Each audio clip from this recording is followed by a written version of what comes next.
And joining me now is the Shadow Foreign Affairs Minister, Simon Birmingham. Simon, thanks so much for your time. This is certainly an escalation, a new phase of this war in the Middle East. Does it concern you?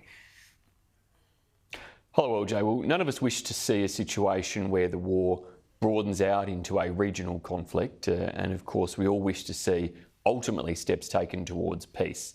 But we do have to remember that Hezbollah is a listed and active terrorist organisation that relentlessly sends rockets into Israel.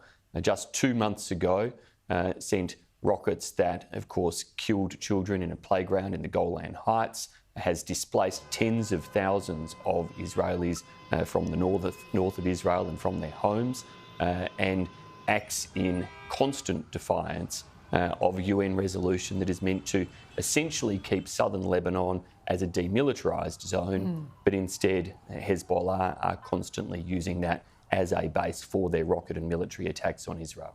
How concerning is it, though, that it seems that any electronic device can be turned into a deadly weapon? Well, these are clearly highly sophisticated attacks and also seemingly highly targeted towards active members of Hezbollah, of the terrorist organisation, and of those responsible for so much death and destruction in other ways. And of course, the tragedy of conflict is the backwards and forwards that can come from it, which is why ultimately we want to see situations that can achieve long-term peace and stability across the region and to bring these types of cycles to an end. But that's not achieved by simply turning a blind eye to terrorism or to tolerating it or to letting those responsible, the terrorist leaders and operatives, get away with it. What about this development from top spy agency as well that shows that China has essentially infiltrated dozens of devices waiting to conduct malicious activity?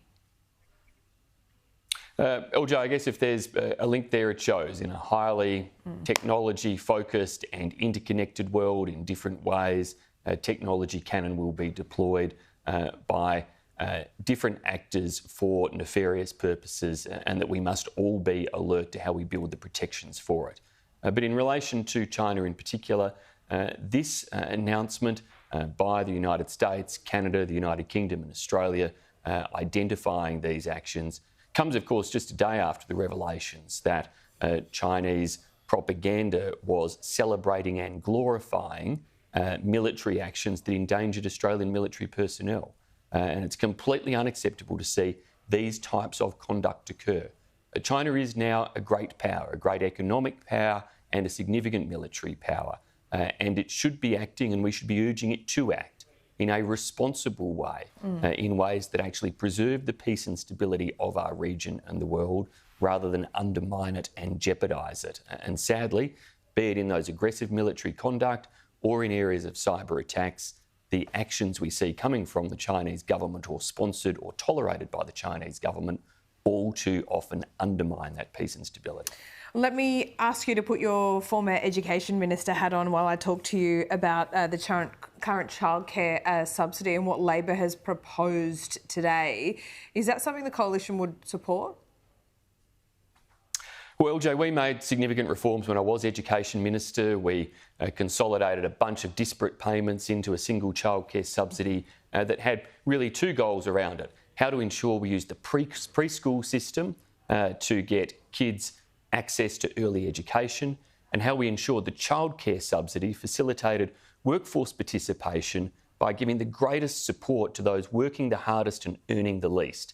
And I think a key thing that we should take out of not just the reforms we undertook, but, for example, the aged care reforms announced last week, is that if we want to avoid Australia being an even higher taxing country, then things like means testing and activity testing are important principles to carry across the public policy landscape, not just to pick and choose where it suits for different purposes. They give us the ability in our pension systems, in our aged care systems, in a range of different ways to provide strong social supports, but to also try to keep taxes in this country as low as possible for economic competitiveness. It depends if you see childcare as a welfare measure or a productivity one. Isn't it a productivity one? Isn't it the latter?